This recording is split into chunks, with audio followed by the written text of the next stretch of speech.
wrote it, and he has a thing called foundational fatherhood, I think. Yeah. And it was Or just a list of things that Foundation Father. yeah, foundation father. It was just a list of things that everyone should say to their daughter, and then there was another one that every father should say to his son. So let's go through the daughter one. I can't really see it too well, Okay. Rob. Okay, so I can read. So you are beautiful. If a girl doesn't think she is beautiful, the father is to blame. A girl craves male attention and validation. She seeks it out. She desires it most from her father. A good father will provide that attention and validation. Number yeah, two. okay. Well, let's stop with each one and let's just go through Okay. it. So, um, that is so beyond important, right? Like everything he's saying there is 100% accurate. So, before Joseph Chiambra left the church and went to Yeah. Orthodoxy, I used to watch a lot of his interviews, and a lot of the things that he went through where he was involved in that lifestyle, a lot of it has to do with the father wound, right? Like his father was never affectionate with him. So like he always made a point to always say, like, fathers, hug your children, like make sure you're affectionate with your children, tell your children you love them, and make sure, especially with your girls, you're constantly telling them how beautiful they are, because they are going to go and seek that validation from somewhere if it's not from the father. Yeah. I mean, going through the list, the other list about what you should say to your son, like the 12 things that are listed in that list, like I wish my dad had said, you know, all of those things to me. Yeah. But anyways, Yeah, we could do the son one. Well, maybe with maybe him, we'll just do daughters tonight, and then we'll do the son next time, because it is a pretty long list. But the next one is I love you. yep, there should be no doubt about this fact. Your daughter should feel her father's love is as certain as the seasons, as predictable as the sun rising in the east. Say it so often that she is drowning in the words. Couple this with plenty of hugs and physical affection. So I'm gonna say, like, my dad was awesome with his boys, right? Like my dad taught all his boys to be men, taught all of us how to work, but he was never like very affectionate with my sisters. And like my oldest is 15, and like she'll still snuggle with me and watch a movie with me. Like she comes, and like if I'm sitting watching TV, she'll sit in front of me. She'll be like, "Daddy, can you rub my back?" And like I'll give her a massage on her back, stuff like that. Like that feeling like appropriate affection from a father is so vitally important.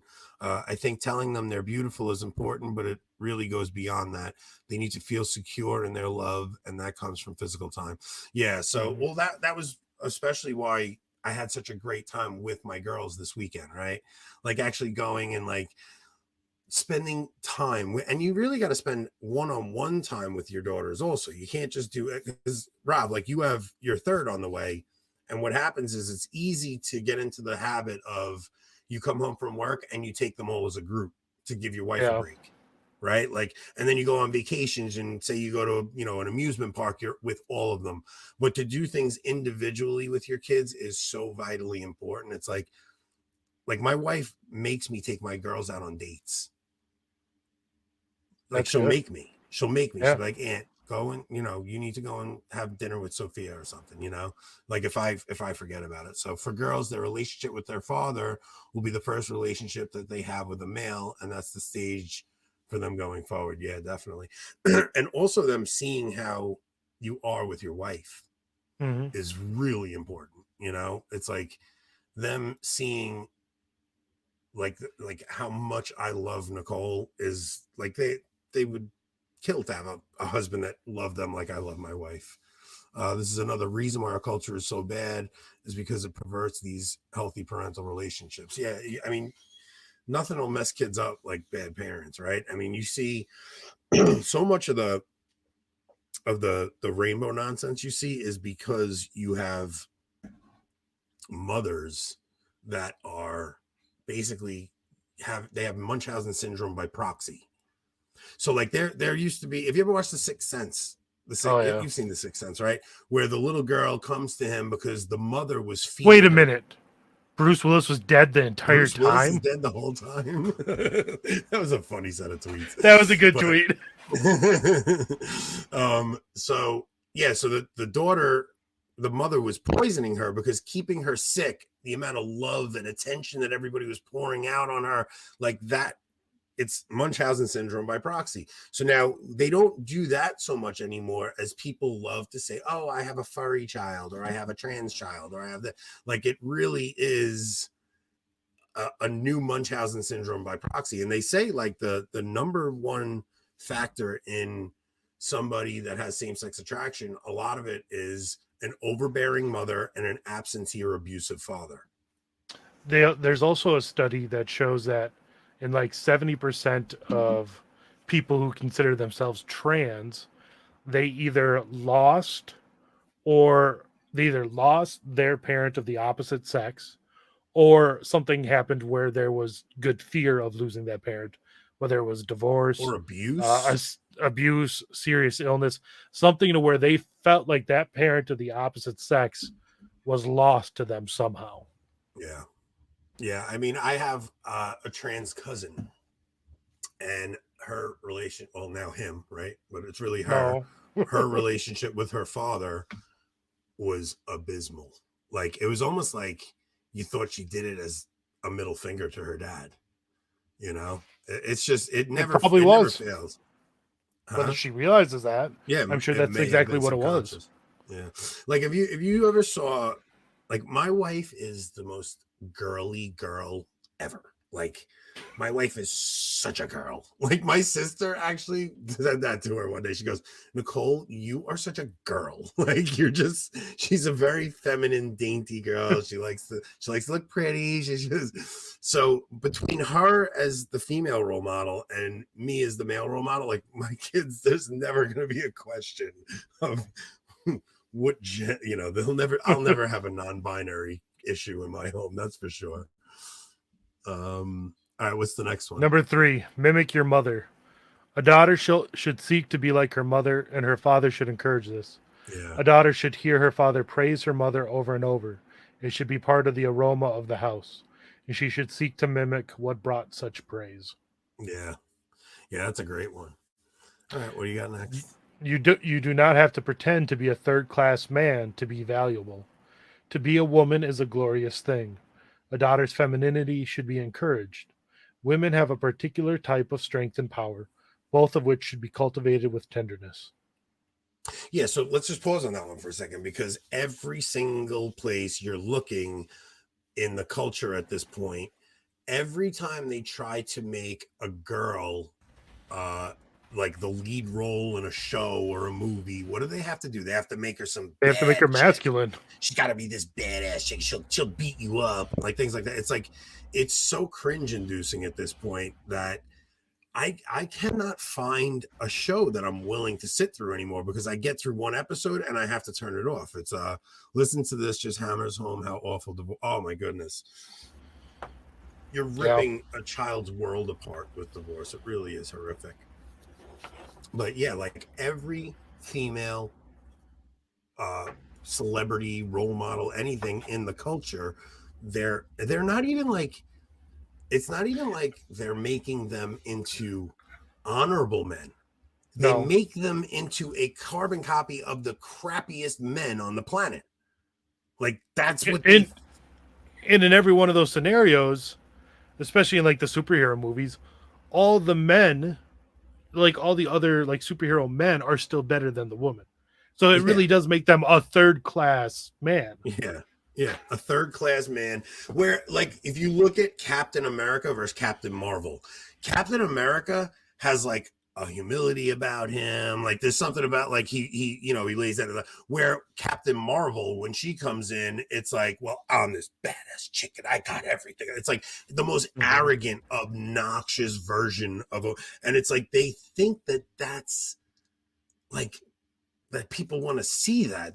I'm still watching that stupid show, The Last of Us, which I told everybody I was done. You said after episode 3 you were done. I know I said I was going to be done, but this stupid show, I watched another episode, and this week it was the badass little girl's going to She's in a situation where she's traveling with this adult man, and he's like a father figure to her, and she's in trouble, and she's about to be assaulted.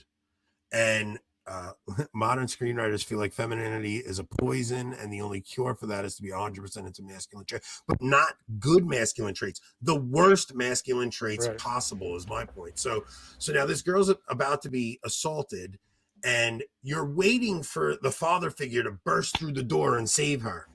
So I watched like the after the show, they go inside the episode or whatever. So it winds up the father figure never comes through the door, and she winds up killing the guy herself. So they're explaining this in the after show, and they're like, everybody's sitting there and they're waiting for Joel to come bursting through the door and save Ellie, but we wanted none of that. We were going to let Ellie be the one to get herself free. It's like these people don't understand that these tropes in stories exist for a reason. It's because it's a good story. And we like these archetypes. Like you want the man laying down his life to save the woman. Like that's literally the archetypal story of Christ. And there's a reason that it works. So when they try to invert these stories, they don't realize that people just want to turn them off. They're so unenjoyable. Yeah. What do we got next? We have. Let me go back to that. You will make a wonderful mother someday. A woman is a portal through which new souls enter the world and are nourished. She should not be tempted to toss aside her birthright. A father should honor motherhood and create a home where the joy of children is embraced. Yeah, I mean, this goes back to the argument I had at my in-laws, right? Where when they asked my daughter, what do you want to do, after high school? She said, well, I want to have a family. I want to be a mother.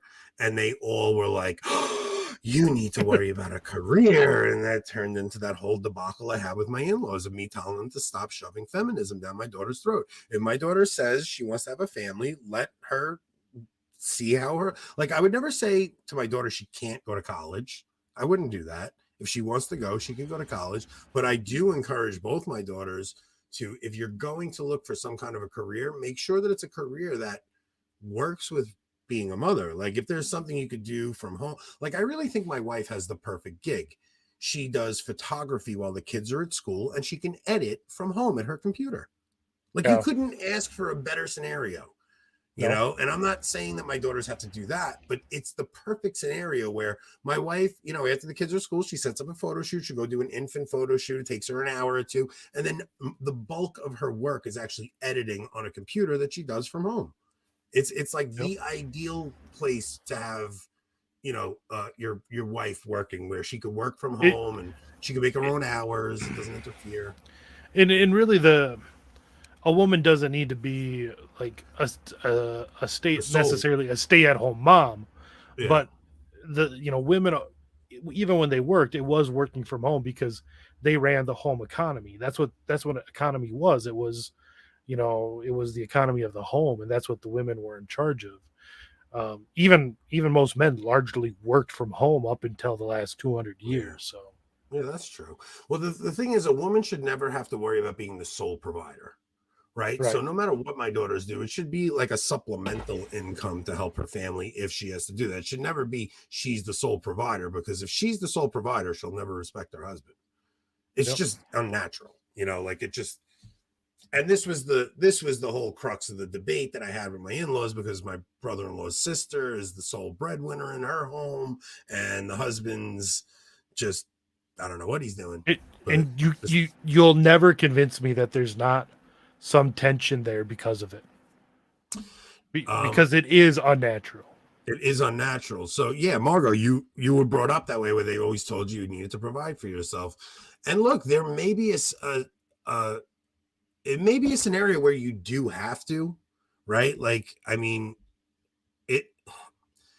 but by teaching a woman or anyone to rely only on themselves and no one else, you're teaching them to not rely or trust in God.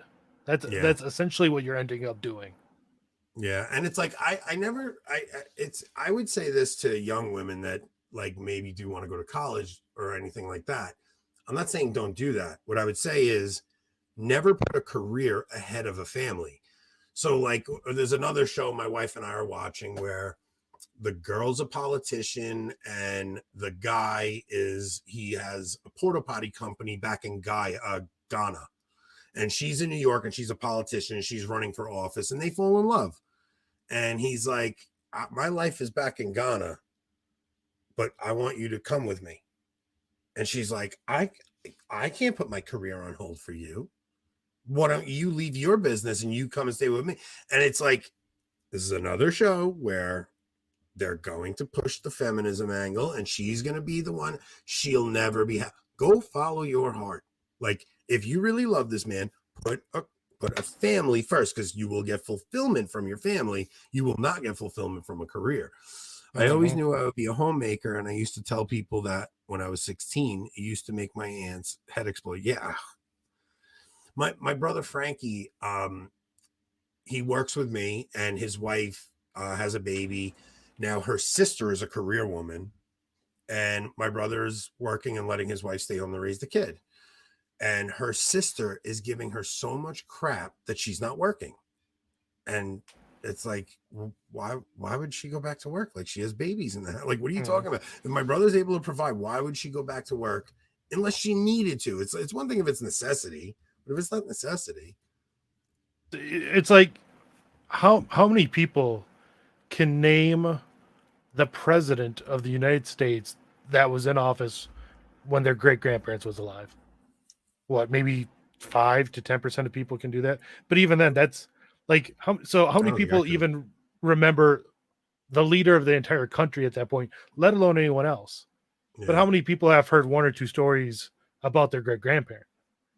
Yeah. You know, no one working at the company you're working for now, 50 years from now when you're retired, is going to remember you. But your grandkids will. Your great grandkids might. Stories to tell. You know what I mean? Like, there's actually like a family tree book that I want to get with my kids, like for my kids, and before my dad, and because both my grandfathers passed, but I still have a grandmother alive. But I would love to get. It's like a family tree book, but they also, like, you go and you bring it to your grandmother and have her write a little something in it. Mm-hmm. And then my dad, I'd have him write something, and then I would write something to my son, and then he would write something to his son. And it would just be a cool thing to have come down through the male heir, and just keep handing it down to your male heir, hand it down to your male heir. Like this last week, my mom found CDs that were made from my grandpa's old photo slides, that you'd put in an old projector. So they had been digitalized on a CD about 10 years ago, and I took them and moved them over to a flash drive since no computers have CD drives now. But like, we're going through these 1,600 photos, and it's at my mom and her brothers and sisters as kids. So my grandpa is probably 40 or so in the pictures, and like my great grandparents are in the pictures. My great grandma, I never met. She died before I was born yet. Yeah, we're going through these. I'm seeing pictures of them. I'm hearing stories from my mom, and you're not going to get that from a career. It's just, no way. And it's like there's such a fulfillment. Like I tell my wife, like, because she's always like, I feel so bad for you that you got to sit in all that traffic and your whole life is your job. And I'm like, no, it's not. My whole life is here. Like, this is like, I don't even mind my job. I do what I got to do. I go and I get it done. But like, walking into this is what makes every nonsense thing I deal with worth it. It's like, I don't care. I'm a man. I'm supposed to go and break my ass and go and sit in traffic. It's like that's what I'm supposed to do. It's funny because, like, even with like when we order food, or if we do anything, like like when we went skiing, right? When we were coming back to the house, everybody's like, I gotta get in the shower. So they're all like, there was only one shower in the Airbnb we got. It was a beautiful house. There was only one bathroom. Right. So we get in the car and I go, I got the last shower, because I knew they were going to fight over the first shower. But it's like, of course I'm taking the last It's shower. just part of being a dad. Yeah, you just always sacrifice and let the girls go first. And then everybody got out, we were sitting in the den. We had, after dinner, and I was rubbing the girls' backs and their feet because everybody's feet hurt and their legs hurt and everything. Mm-hmm. It's like those are the most joyful things you can do as a dad. It's like, Yep. what do we got Yeah, next that's on for now? sure. The world owes you nothing, but your husband owes you loyalty and love. A daughter should expect a man to treat her no less than her father. A father sets the bar of what a daughter should expect, and the bar should be set high. I'll tell you, man, I don't know if like I don't lose my temper on my kids ever. Like I have this unbelievable patience when it comes to my kids that I don't have with my wife. It's like that woman can frustrate me so quickly. But my kids, I'm like this gentle, and like my wife will be flipping out, screaming at them. I'm like, just relax, calm down. It's not that big of a deal. She's like, I hate you that you're so patient with them. It's funny. What's next? um, put on some more clothes. Mm. The- uh, Yeah, a no. daughter This will. is what. Look, No, wait. I. This is every dad that's got a teenager. Look, my daughter has all these sweet 16s coming up. My other daughter's got bar mitzvahs this year. So that's what you get. You get the bar mitzvahs and you get the sweet 16s coming. And my daughter, the first sweet 16 she went to, her dress was above her knees. And I said, take that thing off, go back in. I have two rules: no cleavage, and the skirt's got to be below your knees. Those are my rules. You don't like them, I don't know what to tell you. You're not going to You get a mean you sweet let them show shoulders and ankles? 16. Yeah, I'm not I just want it to be modest. Like it doesn't have bar mitzvah or bat mitzvah. I don't know what it is. Which one's the girls? I think I think she's surprised you let your kids do Amish things. Look, we're an inclusive family in 2023. Anthony, we all heard about the argument you had with your Well, in-law. listen, I let them go to one of those, and then they come home, and I tell them, as long as you never marry one of them, we're all right. Don't worry.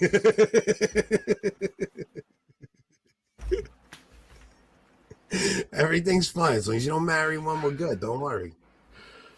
You could go to their little party. Don't worry. You could go, Break some plates. Who yeah, cares? you want to smash a glass and a napkin. That's all fine. Just don't bring one home for marriage. That's all I care about. Okay. A daughter will be tempted to draw attention to herself, and a father must call her out on it. The father should be in charge of the wardrobe. He knows what boys are like. Mothers and daughters are often naive about these facts, and that is so true. Women do not get it. They cannot Yeah. get it. No, they don't. They don't know. And the thing is, when you try to explain it, they think you're talking about yourself. And it's like, no, do you have any idea the prayer that goes into practicing custody of the eyes and not being a degenerate like every other man? Like, you're not meeting that guy out there right now. That's all I'm telling you. And it's going to be difficult for you to meet that guy. Like But this was true 100 years ago. Imagine how much more true it is today. Yeah. And it's like the conversation that I had with my daughter recently was just explaining how the most godlike thing that we can do is the marital act. Like it's like there was a Scott Hahn talk where he talked about it, and he said, look, sex isn't good. You know, it's not great. Frosted flakes are great. Sex is holy. And it's like it's such a godlike thing that when the two become one, 9 months later, you have to give it a name. Like that's like love is life-giving. And Yeah. there's nothing more godlike. There's no way to participate in the divine more than when husband and wife come together and you create new life. Like it's literally the most holy thing that you can do. Now that doesn't, I mean, it's just the idea that like you don't give that away. Like that is something so precious that you only get to give away one time. And the conversation was, I know everybody around you tells you it's impossible to wait, but you have to make up your mind. And you have to say to yourself, I am not doing this until marriage. And if you just say, I am not doing this till marriage, you'll stick to it. There are plenty of people who do it, but if you put it in your head that, oh, maybe I'll have the slip up, you'll never make it. It'll never happen. And I mean, not to be like overly practical or utilitarian, one thing that makes it easier is like not waiting as long as people do these days. Like, get married young. You know what I mean? Like, Yeah. No, seriously. So it's like even when I'm talking to my son, I'm like, Nick, you need to really be thinking about like a career early on. Like you need to, you're in 11th grade, but you should be thinking, what do I want to do? Because you need to get your act together so that you can provide for a family. Your sisters don't need to be the sole provider, but you do. So you need to really be thinking, because if you really don't want to wait until you're 35 and you want to get married at 21, 22, you really got to figure this out. It's not easy being a guy. It's a lot of responsibility. I think that's one thing that makes the whole push for everyone to attend college really kind of rather diabolical, because now you really are pushing off marriage and children at least another 4 years, right? If not Maybe longer, more, because yeah. then they have to get established after college, and like suddenly you really are in your late 20s before you think you're even remotely ready. Yeah, so Molly says that's why the trade should be encouraged, because at the end of the day, that is guys getting married before they can support even just his wife. So the thing is, my son has my job to fall back on if he needed it, right? Like if he needed to, he could come and work at the company I work for. It's my uncle's company. So I wish my father made the point of getting established earlier so I could be in the provider role sooner. Yeah, that's definitely. So like he has that as a backup, but ideally for my son, I would like for him to figure out something he likes to do and start a business. Like I want him to have that entrepreneurial spirit. Like there's just got to be something that he clicks with, that even if I can help him with it, I want to, ideally that's what, because anytime you can provide for yourself and you're not reliant on someone else, that obviously that's better. You know what I mean? Like, and the thing about my job is all right, it pays well, but it really is a lot of commuting and it's not a lot of time off. It's like it's a lot. My job really does tax your physical being. Like there's a reason why I could retire at 55. It's because I don't think my body would make it much longer than that. You're doing physical work your whole life. It's rough. Jenny says her son is a junior. You should see the homecoming dresses these girls. Oh, my son's a junior also. I see them. And my daughter's a freshman.